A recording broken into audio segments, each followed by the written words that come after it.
is it white supremacist to replenish yourself? Like, I just like said that phrase, like, it's just an interesting way to put it. It came out, right? So, yeah. How does your lack of self-compassion heal racism? Like, that doesn't heal racism. Yeah. A lack of self-compassion would not heal anything, right? Hello, and welcome to the Fuck Suffering Podcast. I am your hostess, Ray Hance, and here we cast an I Ching reading. The I Ching is a 5,000-year-old oracle with its origins in China, writ new by yours truly in the Oracle of Emergence, a very American feminine take on the I Ching. We do those readings here and read the hexagram. So if you're wondering what the numbers and readings are in this podcast, it's I Ching readings. And in this week, we touch on the very interesting confluence of selfishness, self-care, and self-compassion, and how we have a tendency to take on the cultural conditioning that only productivity has value and diminish our own capacity to replenish. Okay. You ready? Mm-hmm. What do I want to do with this new, raw, unfocused power I feel rising up in me? Okay. So you've got confidence into noticing. Confidence into noticing. That's my first time getting confidence. Full time. Yeah, 61 is it's a deep and beautiful hexagram. It's the coming together of the relative and the absolute.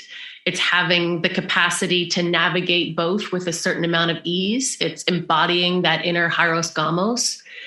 And what's surrounding that is noticing. Like noticing the different energies that are coming through you, and not having the confidence to pause and notice the energies that are running through you without reacting to it right away, or necessarily needing there to be an action coming from you, but rather waiting for the next right action to emerge. But 61 is gorgeous. Okay. So 61 is confidence. Confidence means with trust, confidere, with fidelity to all that is. Confidence isn't certainty, it's ease in uncertainty. You move with life, not against it.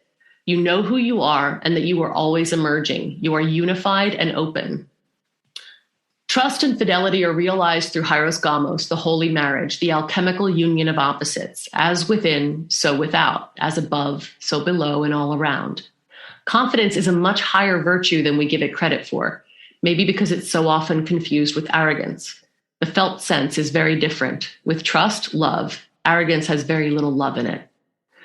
Look how yin is held and protected by the yang lines around her. There's 2 yin lines in the middle of this hexagram.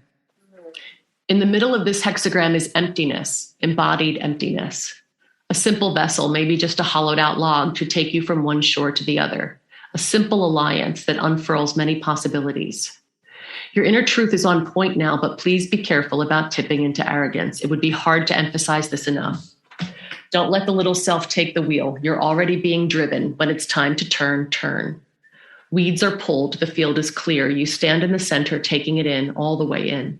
You have a felt sense of what belongs in your field and what does not. Not everything belongs in your field, but it's still part of your ecosystem. Your body unfolds into an ecosystem, and the ecosystem coalesces into your body. What you are accessing now is your essential self beyond the machinations of your identity turbine, that great polluter. Trust who you are becoming. Trust that what you are losing doesn't belong with you and must make way for what does. You are safe. You are held. You are clear, compassionate, and powerful. You might not be liked. Trust that too. You are as responsive and sincere as the wind and the lake. Those two have been together a long time and they still seem to surprise each other. Like them, you move in relationship with the human and more than human world with that kind of subtle and pervasive confidence. You know what kind of creature you are in the ecology of this world and the next. You've penetrated home. You realize that you are both the wanderer and the way. There's nothing to obstruct you, nothing to fear. When you embody confidence, you'll know it. This book won't be needed. Return to the marketplace with boon-bestowing hands.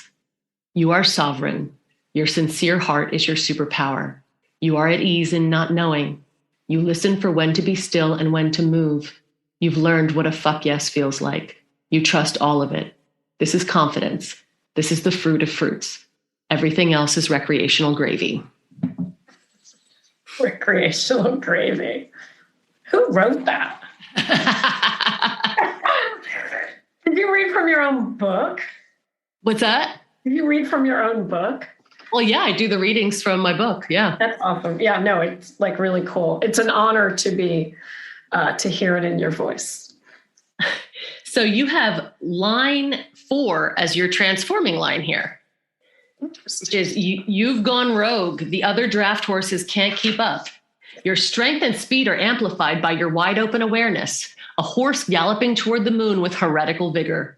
The moon is in the sky. The moon is in the ocean. The moon is in the bucket. The moon is in the milk. It reaches everywhere. You've got this, you wild and meticulous horse. And at the rate you're going, you'll continue to have it over and over again. You were a horse. Now you're the moon. Oh, there's a rabbit. You're a horse again. Great work on the great work. Gold star, baby. Oh my God, that feels like my mind. That is my one of my favorite transforming lines for that reason. Like, yeah. If you get it, it's because you know that, you know. I mean, I'm like that. And like it's like, I feel like this, like, it's also this thing where it's like, I feel like Tom it's like he's finally fully accepted my childlikeness of that. And it has helped me fully accept it. Like that he understands that I am the person going on the walk, like picking up the mushrooms and being the horse and turning into the moon. And like that a 57-year-old woman in this body is fully accepted as that, right? That's like, that feels like my whole life getting to that point, right? And I'm using him as an example because I've been with him for 30 years, and there would be a place where I would think that we talked about the tamping, and we talked about the, like I do not feel that, that my fire or my confidence, or that I don't feel it's in danger of being squashed or co-opted, right? And so that feeling, and I feel like that was a very energetically the day that my day turned into, instead of the day I thought it was going to be. The noticing comes into play, which we haven't talked about yet, right? But the sense of, the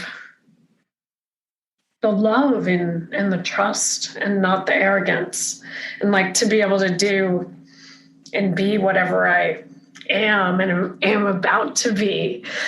I thought it was really interesting that a question about raw, unfocused power did not, like, that's what came up, that it was like, have the confidence to let that emerge. And right, does that make sense? Yeah, I don't know. Your question is, you asked what do I want to do with it? To do with it, yeah. And I think in hexagram 61 is that there is no doing with it. There's only allowing it. And that it will show you what it is. Yeah, exactly. And this idea of like doing something with it ends up tipping over into arrogance. Right. It's like when you try to do too much. You talked about waiting for the next right action and not. I feel like I had this conversation earlier. I'm having a deja vu, but I think it was because of the seeds that were planted for it. And it's not like everything doesn't have to be done with it, right? Like it's like the doing is the masculine, capitalist, Western, white supremacist, all that stuff, right? It's all that stuff. I don't have to do anything with it. It's not yours. You're just responsible for it. That's really good. Yeah. Yeah. Yeah. And you start thinking it's yours, that's when the trouble starts. Mm-hmm. It's yours to serve, and it's yours to serve with it, you know? I'm sorry. Why is Tom calling me? I thought, does he know I have another thing? Can you? I don't know how to stop it. Let me move the phone. Hold on. Does he call you? He calls you from the other end of the house? Oh, no, he actually left. Oh, okay. Well, give me 1 minute, okay? Hey, I want another thing.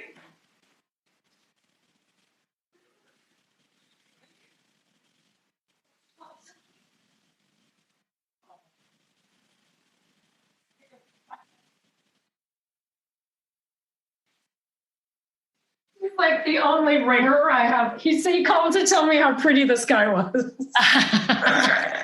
And then he's like, a super pretty sky. Because I told him the other day, because we've been having these days where it rains a lot, but sometimes it doesn't rain right away.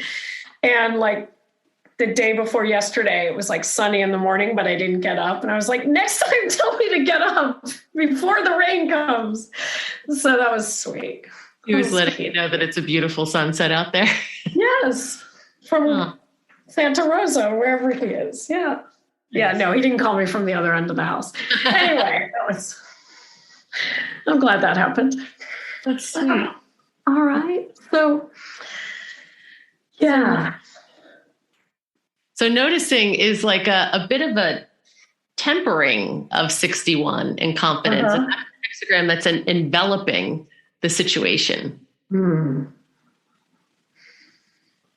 So it would suggest that what to do with this new raw, unfocused power rising up in you is to first notice it and to not move from it prematurely.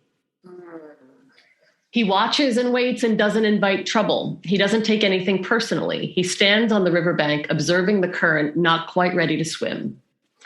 The young adult emerging from temperance, hexagram 9, steps out of the forest and into the city, bearing witness and gaining insight. Remain steady on the shore. Allow your nervous system to expand with your observations. How is your nervous system capacity?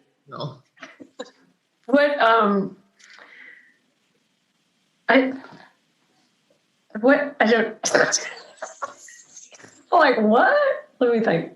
No, I feel allow my nervous system to expand. I feel accepting of that invitation that you're offering.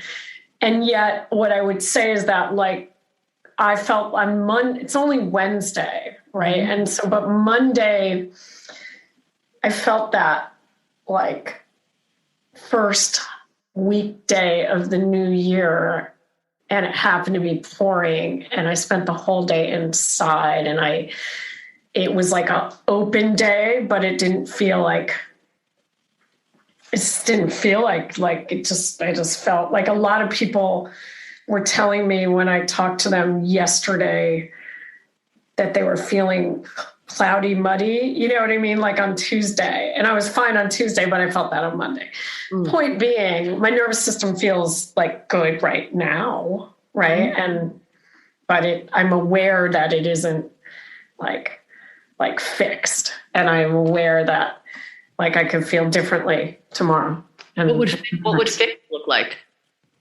Well, like being in either place. We talked about polarity earlier today, that I threw polarity, like being like, I don't know, like stuck in the mud, for lack of a better, or so high you're not touching the ground. That's what fixed feels like, not knowing how to get out of it, right? Why do you need to get out of it? What's wrong? wrong with being in that yin spot, that deep down spot? Um, Why demonize it? yeah, it's a good question. Because I'm not like, I think it's what we talked about earlier, which is, I think, okay, well, if I think about me as a person, as an energetic being, I think that the outside world doesn't like see me as having any of that. And like everyone else, I have that. So I think I fight that from an external persona, that I am always the yay, the energetic yay. Does that make sense? Mm-hmm. But isn't that a corner you've sort of painted yourself into? Probably, Professor. Well, but like, wouldn't Dr. Ray? Yeah. Don't you have the option to change that narrative? Oh, definitely. But I feel like I'm trying to like look at it from the question, and like maybe I'm answering it on the surface right now. Like I'm thinking, you know what I mean? Maybe I'm answering it with my head. You know what I mean? Yeah. Because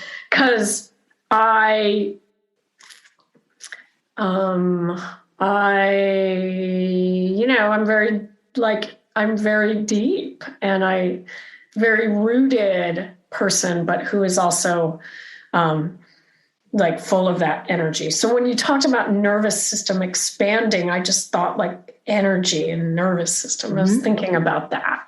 And I sometimes think like, I want to keep the energy going, and that is not sustainable, right? That the rest and the reflection and the recovery are natural, but sometimes I still fight them. Well, how come? Just the persona that you feel obligated to fill, or is there something? I think because when I think about how I've spent the last couple of years with COVID and with racial reckoning and awakenings, and doing a lot of things that I didn't do for money, and the way that I am still maybe shedding the idea that if what you do matters, even when you're not being paid. And like boundaries wise, this is something I actually talked about it earlier today with you remember that retreat I went on when I saw you? We were talking about, we had a little follow-up group, and we're talking about presence, and then sort of boundaries came up. And I've had this thing where, because we're all working from home, and I hesitate to use the word work, but that's, let's just use that. We're all living Tom and I are living our lives from home, right? Including whatever it is that we get paid to do or don't get paid to do. And I have these sacred spaces on my calendar that might be for writing in groups, or for meditating, or for doing things. And we've realized that to honor those, I had to really get Tom to understand that what I do or don't do, that the spaces, what I do matters, even if I'm not sitting there getting a paycheck from a W-2. So that is my, like, the emerging of that understanding. And for myself, for like me to know that like that I don't have to, that when I'm making a lot of money or when I'm not making a lot of money, that my value is not like dependent on that. So that's something I think I'm still emerging into. Does that make sense? So do you value replenishment? Totally. Yeah. And so how is that connected to this? Is it at all? Well, I spent so much, I guess I feel like, here's the truth. I spent so much time like in replenishment, I think over the last year and a half, that there's a part of me that says like, that is something that like, I got my time and now like I'm supposed to go out and do something with that. That it's not a cyclical thing, but that I got so much of it, so much replenishment, so much reflection. Like I had no idea I was going to say this to you. So that's what's interesting, right? That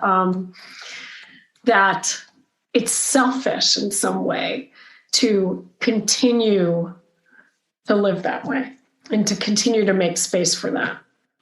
And that comes from like somewhere, obviously, yeah. That it's selfish to continue to live in what way? To provide those spaces for yourself or to allow replenishment?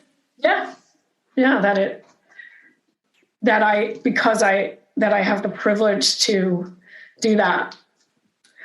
I mean, it shouldn't be a privilege to live in that way, and I think having been in a lot of conversation and learning spaces around Blackness and whiteness and unearned privilege and things like that, I think I'm wrestling with, like, is it white supremacist to replenish yourself? Like, I just like said that phrase. Like, it's just an interesting way to put it. It came out, right? So, yeah. How does your lack of self-compassion heal racism? Like, that doesn't heal racism. Yeah. Lack of self-compassion would not heal anything, right? Yeah. Yeah. And so where is that line between noticing your privilege and honoring someone else's experience and then just berating and depleting yourself? Well, that's the line that needs to be drawn, I guess, is what, you know what I mean? Like, that's like where it's like, do I really feel that way? Or is like that's a voice in my head, but is that really me? That's your, in your book, you talk about, when you talk about like little self, big self, like some of these things like that, right? It's a small voice. That's not a true voice. That says which one? The one that says berating and what did you talk about? And like, what's the opposite of replenishment? Like depletion. Starving. What's that? Yeah, depletion, starving. Depletion. Yeah. But I don't feel that way. I don't feel depleted. I don't feel like that. I guess I'm just like. Do you give yourself time and space to feel that if it was there? Maybe not. Not always. Yeah, not always. I might try to power through it. Yeah. Mm-hmm. That's a real space for that yin quenching. Mm. Tell me more about, talk more about that. Like that yin, not letting the kettle boil dry because you're going to want tea later. Yeah. Like, getting lost in false fire, getting so externally focused that the kettle does start to burn dry, and running on a performative yang. Running on the fumes of a performative yang energy. I think that's what I fear, but it's not how I feel right now. Right? It's like, that's where, like that, I have lived that life inside of agencies working for other people, right? Where, I mean, I know that. I still am like very familiar with that. Even 5 years after leaving like my last quote job, I still like, there's like residue, I guess, or like char in the fireplace of that. Yeah. Mm-hmm. But the yin is also dark. Yeah. The yin is also dark and swampy and thick, loamy. and still and empty, and allowing that energy to come and allowing ourselves to be engulfed by that energy can be very replenishing. And people often fear it. Like there's that fundamental fear of that deep, dark feminine. And then that can get extruded into like a performative feminine. Yeah. Performs that performs submission, or it can get further perverted into like that false yang, where it's like pushing, that my effects in the outside world are all that matter, and that there's no time to go all the way down to like what seems unbearable, and to touch all the way down to the bottom of grief too, and allow that softening and that opening to happen. Yeah. It's like, maybe I'm fighting that, like I want that, but sometimes I still fight it. Well, it's like, it's a hard thing to want. Like, well, not want, do you know what I mean? Like, accept, like I understand it, I guess, allowing, maybe not want. I want the replenishment, but yeah, like you said, like the engulfing is very scary as you describe it, right? It's like, and it's also could be scary if there's a fear of laziness. Yeah. Yeah, definitely. Like I definitely, that word productive actually came up a lot today because I'm working with, a client who's doing a mindful arrival, that you can invite mindfulness to your meeting. Like, so we could sit for 2 minutes before we do whatever we're doing. And in, like the carousel of like, arrive blank, and be more productive. And I'm like, I don't want to see that word productive in there. Do we really want to be more productive? I don't want to be a machine. Maybe I just watched The Matrix a few days ago, right? Like that, the resurrections are not from the machines and from the plugging back into it, right? And I think maybe there's a part of me that, like, when whatever the version we come out of, if we come out again from, like, I don't know, right? Because now we're in Omicron. Like, if we come out again, will I get like plugged back in? Like, you know what I mean? Like, well, just how high is productivity in your list of virtues? It's not very high in my list of virtues. What's high? Maybe I'm so far against it that I, you know what I mean? That it like can come around and boomerang on me, right? It's like it hit me back in the face because I don't want it. It does do that to me sometimes. Yeah, like when we were describing what I did with that 30, whatever that time that showed up, and I was like, like trying to figure out like how to get a good calendar app so I could invite somebody to a meeting without it being annoying. And yeah, so, but like, did I judge myself for doing that? Maybe a little, yeah. How was your comfort level with grief when Stormy passed?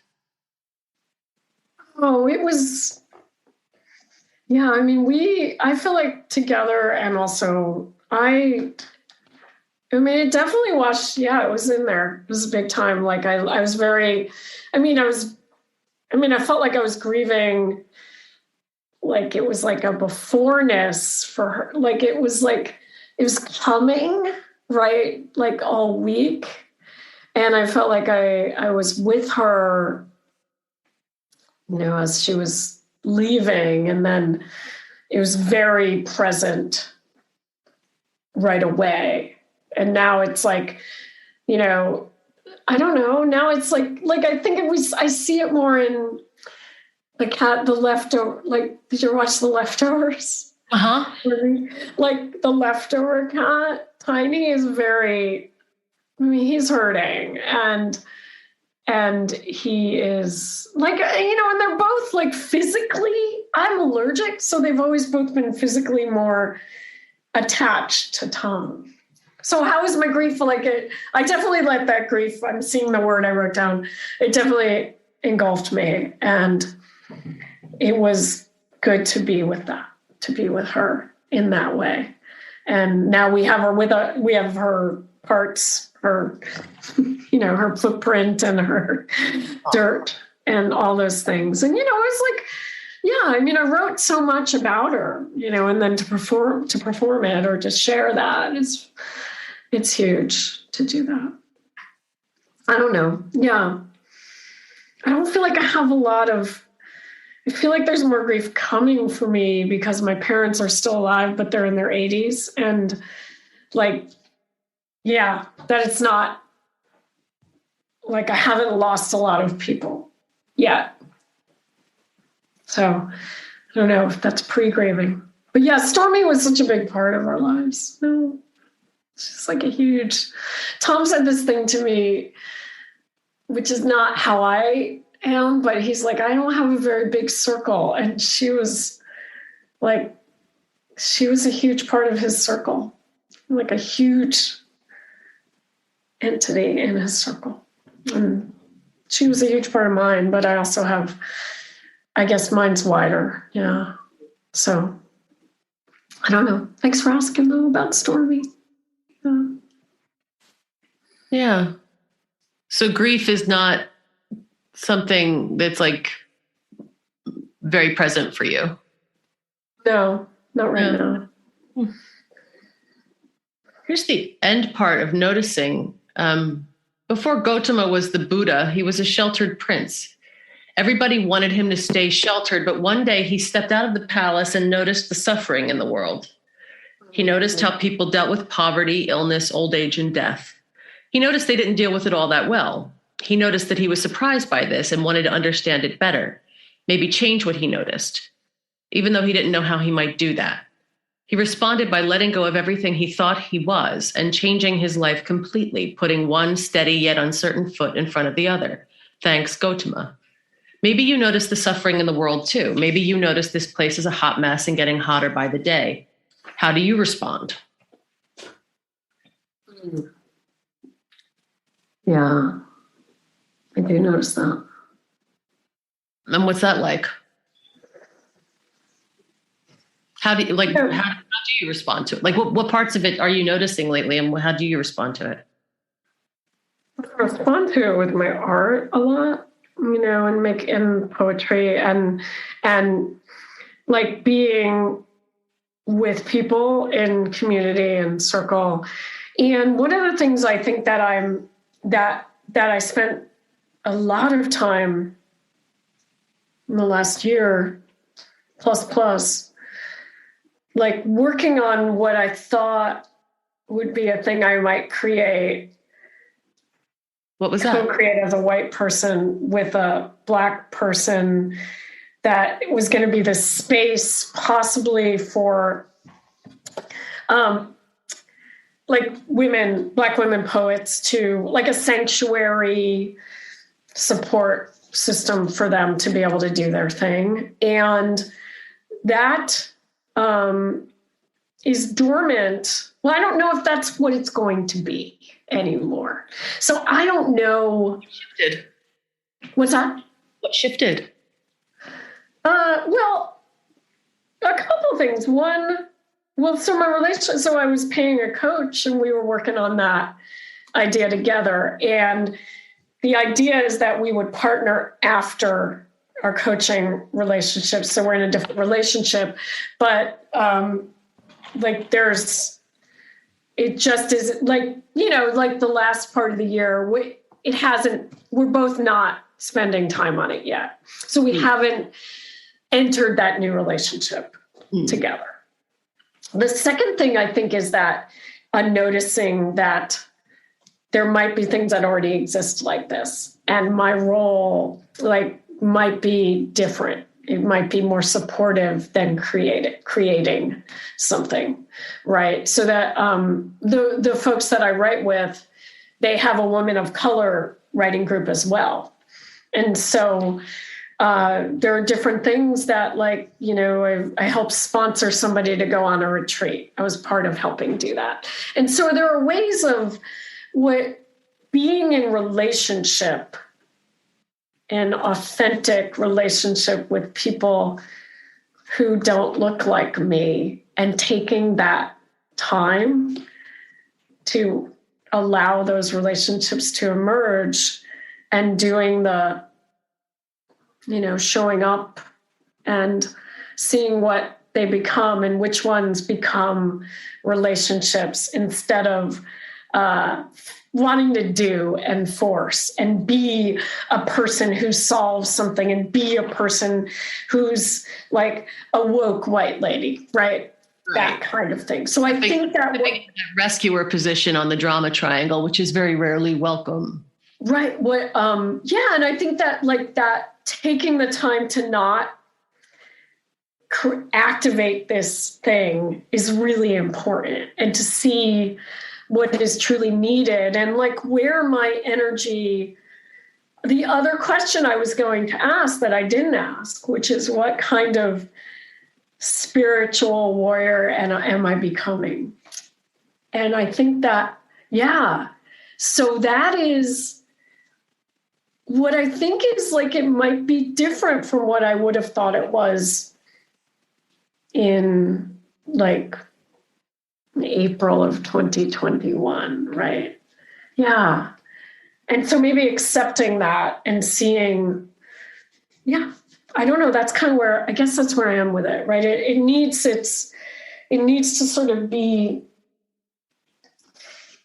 like Lisa, that budding anti-racist, what, you know, like being in right relationship with what my roles are is something that I think that needs, that's happening. That is, or also not happening, like, to take the active out of it, right? It's sort of like, by not acting, I'm learning and seeing and noticing the suffering, which you talked about, right? Like the suffering, and is my role to solve the suffering of every, is not my role to solve the suffering of every human being, right? But like, what is my role in reducing suffering, right? How do I do that? And I think that's the spiritual warrior question. And, yeah.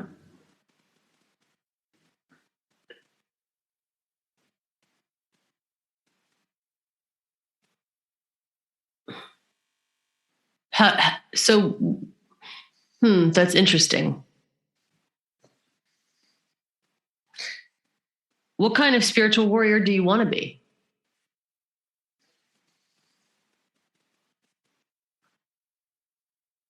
An honest, yeah, an honest, colorful, compassionate human, one who, like, allows you the space to be who you are, and co-creates, or like participates in spaces that people get to do that, like, not just co-create. Yeah, what is my role? Like a participant. Like, if I'm in a circle of women, for example, which I've been in a few in the last year, and like, there's a lot of witnessing, I think, that I'm witnessing and reflecting. And that's not always an active, like, kind of energy, right? Yeah. I feel like that's like, there's a shift for me there. Yeah. Does that make sense? Like, you feeling anything? So what is there to fix then? Well, I think I'm going through that phase of, it's probably not unusual when you find out what your, I don't want to use the word activism because it's so active. So, but spiritual warriorness, like that kind of, like I feel like there's a cycle of like that I'm going through of wanting to fix the suffering of people, and then realizing that it's not mine to fix, and then therefore what is my, just to be a person who, I don't know, like I don't have all the words for it. So interesting that noticing, like hexagram 10 is your surrounding, is your enveloping hexagram. what does that mean? Yeah. Surrounding, enveloping. Yeah. So what are some other words if fixing is imprecise?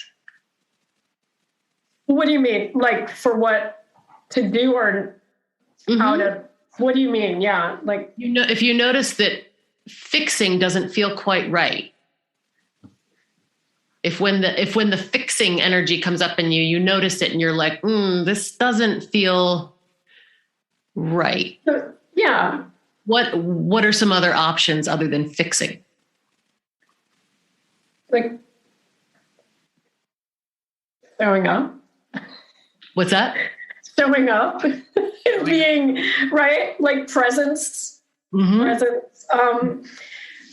Acceptance. It's not a verb. Accepting. Like as well as accepting. Listening.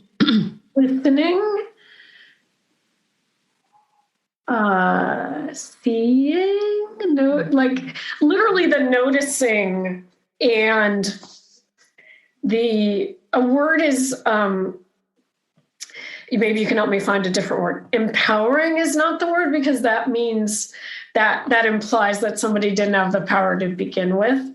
But like helping people, like putting, like the work that I do to help people see, like just to like have the space to, like help people tell their story. Or maybe recognizing other people's sovereignty. Sovereignty. Yeah. Yeah. Sovereignty or agency. Right. Yeah. Recognizing humanity, fullness. Yeah. These two are so interesting together. Yeah. Yeah, that there is this, like, that your question is about, what do I want to do with this new, raw, unfocused power?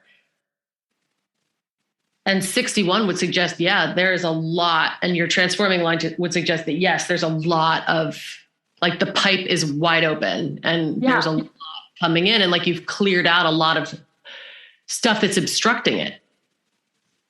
Like a lot of old clogs have been blown out of the pipe. So it's like, now that you have this access to this bigger field, it's more important than ever. The noticing is more important than ever before you act. So that you don't step into fixing, that you don't step into a belief that someone is broken, even if that's their story. That you don't accept that kind of story from someone, because like you understand that brokenness is not part of the picture, like that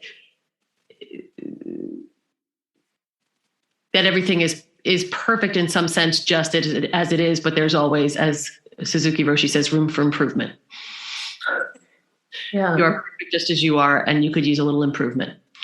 Yeah. I just felt a shift. Like there was, like, when what you did there and the access of getting in a new, like, I just felt like a shift. I guess I can't explain it, right? I don't have to explain everything. A person that works with words, right? So sometimes I do seek to explain everything with my words. And that's why poetry is so important because that's not like it's however it comes out, right? And so noticing and confidence are both really important for poetry too. Definitely. Yeah. And so like I have a new project so this is, I think it's like, I got a little caught up in this like moment, and I forgot that I'm actually getting to do a project that's about corporate culture, and helping a company figure out what their purpose and values are. But doing that, that the partner, the collaborator that I'm working with on it, he's been doing this for a while, but that the way they do it is it's not the executives who define the culture, it's the people of the culture. So there are ambassadors who will, like, we will be working with, like, it's like my job is like a translator in some sense. And like, did you ever say extrude before? Did you use that word? Yeah. Like, it's like there's an alchemy. But like today I was working with a friend of mine who needs help writing her website, right? And I asked her some questions, and she said some things that she had never said in that way. And I said, I'm just listening to you. I'm just going to like write up, these are your words. These aren't my words. I'm going to put them together in a way that's going to tell a story that you always were meant to tell, but didn't necessarily know how to do. But I'm just an agent. Like, I'm an outside agent to you. And I think that is really like, it's like what I do, right? It's just like, yeah. That feels really interesting and very authentic feeling version of what you have always done. Yeah. That's really interesting. And I feel like, oh my God, I just like feel like that kind of, like I felt that come over me. Oh, and that's noticing and confidence for sure. Yeah, and it's like this outside agent versus outsider, right? So like, and you know, you and I, like, we got to know each other as outsiders within a company, right? Yeah. And like, it doesn't get more outsider than like, you know, the temp who's about to do what, you know, if you want to talk about it on the podcast or not. But like, you know, you've talked about like like the woman who is answering the phone that I know how to answer myself. Right. That like, I've never had anyone answer my phone before. Then we become friends, and all of a sudden I'm like in the green room at Jay Leno. Like, it's like, wow. Yeah. But like, it's like the catalyst, you know, it's like chemical, right? It's the outside agent thing does feel very chemical. Yeah. And I think that's like a when I met catalyst. Yeah. Like, we're combining, like, it was already there, but you wouldn't have seen, just like what you're doing with me, basically. Right. It's exactly the same, but for branding. Exactly the same thing. It's like you just do different things with it, right? Like the different output, maybe. And I think what it's synthesizing big picture stuff. Yeah. Synthesizing, distilling, you know, it's all these kinds of words, right? But I think that what if I could come back to the productivity and the replenishment thing? It's like, I know that doesn't have to be hard. Yes. Right? And you talk a lot, like there's many, you could probably tell me which hex this is in particular, but like, just like that ease is like 35. 35. Like, thank you. Yeah, 35. You wrote the book. You should know. But like, and I know that when I'm in my, yay, that like, yeah, this stuff is easy and it comes to me, and it's not like, and that ease is like, not like, people don't like ease. They like a lot of, like, in the agency work, they want you to struggle and work hours and then like still fuck it up and hate your job and hate your life. And like, I think that's what now that we're at this point in the conversation, I'm like seeing that like that replenishment is it's a companion to ease, right? And absolutely. And you're not going to really manifest that hexagram 61 confidence without being able to run the full range. Yeah. The full range. What do you mean the full range of being able to be at ease in replenishment as well as in activity, to be at ease in the full range of the deepest yin to the highest pitch yang, all the low delta notes to like the highest coloratura pitch, Mm-hmm. Yeah. Yeah. And I was kind of bummed. I mean, because our Andrea, who created A Writer's Life, I write with one-on-one, and her brother died, speaking of grief. And I think she thought she was going to be able to do today's group, but she canceled it. And so I think I have some grief around that, of like, not be able to be together with her in her grief. Like she always signs all her notes in joy. And so now she's signing them in joy and grief. And that's the full range. That's the full range. And she's a Black woman, a Black queer woman, 71. And she speaks to like, joy is what we do. And joy is what they don't want us to do. Right. And that is like, for us to be in our joy is how we win, I guess, in a way, right? If you're looking at it that way. And ease is that one aspect of that. And then 61 confidence. Yeah, to have confidence in that, right? Well, to be in fidelity with all that is, whether it's joy or grief. Mm-hmm. To understand that, like, by being able to metabolize the full range, you learn how to completely trust life, and then nothing can throw you off your square, because you trust that you can metabolize everything and be with it and feel it completely, embody it completely. And so there's nothing to be afraid of. Like, is grief suffering? Mm-hmm. Not necessarily is what you're saying. Not necessarily. Yeah. Yeah. Well,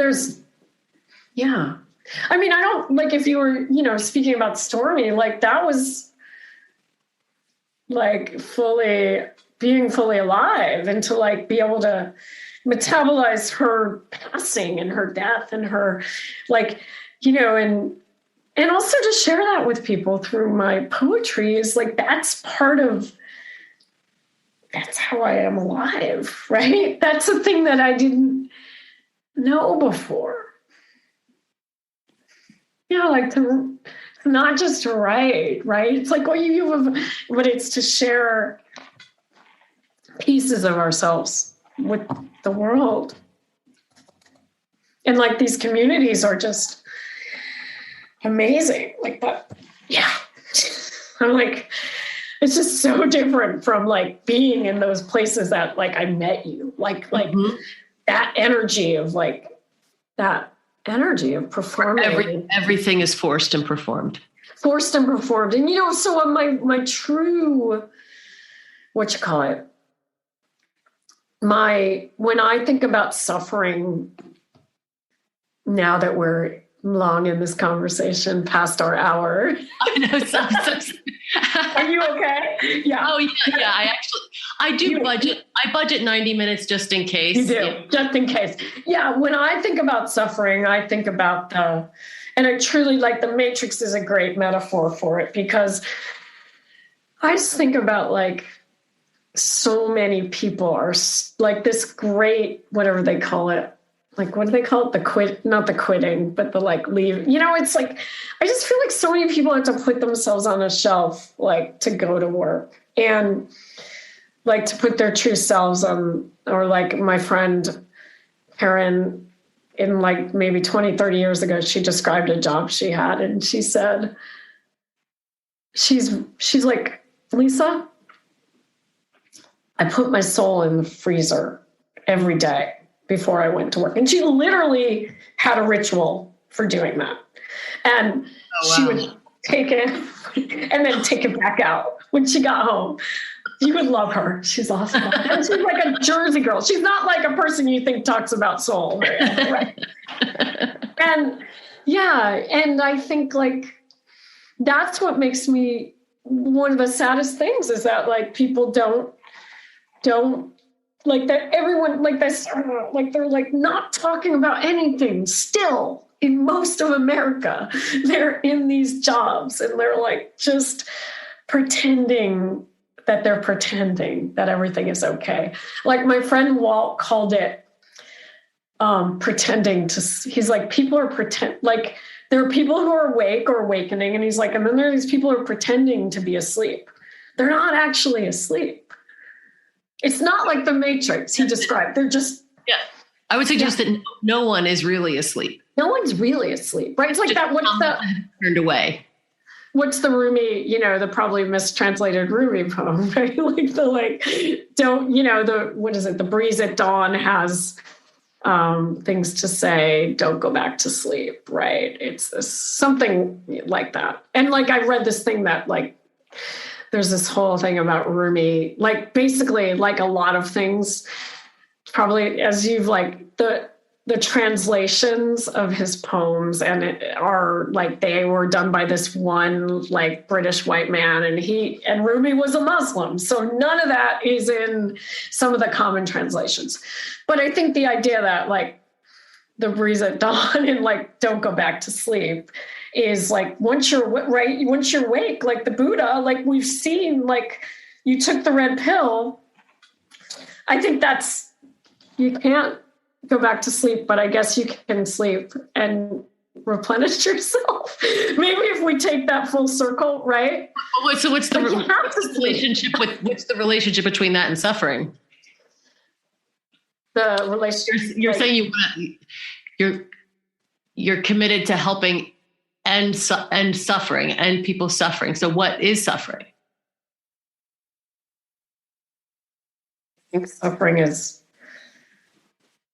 I mean, I'm like. I think it's interesting in the context of that poem too.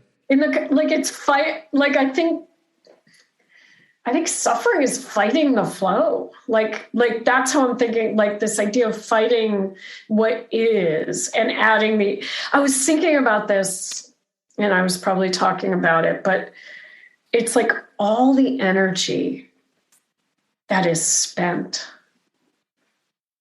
to not talk about what's really happening is suffering.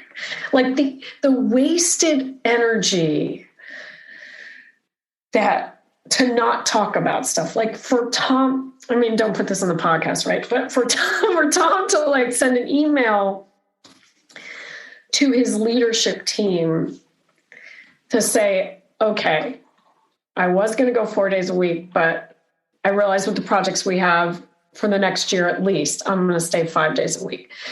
And for them, not a single person on his leadership team to send him an email or a Slack to say, wow, thanks for, we need to, why, thank you, this is great. Or this kind of messes with our plans. Or we got to think about this. But for them to not respond, I think suffering is not like the way that people don't respond. Like this eating they eat all this, it's like tearing them apart by trying to live this life that's not authentic. I think that's suffering. I think suffering is like going to work every day and like pretending it's okay. Yeah. I think suffering is not admitting that we have a lot of imperfect things that are real in the world. I think suffering is like being a politician and never being able to get anything done because of how fucked up the system is. Like, yeah, so I could like write 18,000 poems about suffering now that you've opened the door. But yeah, suffering is not this. Suffering is, this is like joy and and also like very like surprising, that middle part that I didn't see that coming. I was like, yeah, I was like, wow. What middle part? The middle part where it was like I was like, where are the questions? Like, it was like, the stuff that came after the confidence, that was like, we were talking about the, like a simple question. And, I do this to people all the time myself. And they're like, wow, how'd that happen? Right. It was just like, I didn't like, who knew that we were going to go there? But that's still like, what I love about doing it. Yeah. I love about doing this. Yeah. It's like, suffering is not being known for who you are, not being seen. Like, I could go on all day, right? If you want to keep going. Suffering is not being seen. But so how much of people's suffering is coming from not wanting to be seen, or do you know what I mean? Like how much of suffering is coming from outside and how much of it is generated inside? So much of the layer, like you're you're much more conversant in the Buddhist precepts, than I am. But like the suffering is it's like what you add on to the thing, like, right. The not accepting that there is suffering is going to create more suffering, right? So wanting things to be different is a really helpful way. If you're interested in suffering, if you would like to suffer more, wanting things to be different is super handy. Right. But then how does that play into social justice work? And how does exactly? I'm still wrestling with that. Yeah. Like, how does that, because, like this, like being with what is and accepting, right? How do you accepting and then allowing, but not. Yeah. I still don't like, I feel like not becoming complacent. Yes, that's a good way to put it, right? It's like, I think it means that like, you don't have to change how things are like in that like time that you're sitting with something, right? But it doesn't mean like equanimity doesn't mean that you are this like, I don't know how to describe it. Like that you are like always here, right? It's like, you're not like, it's not about being balanced. It's not about being in one spot, but it's about like, how wildly do you swing? And then exactly. I would say it's about ease and dynamism, like understanding that you can be at ease in a dynamic system. Yeah.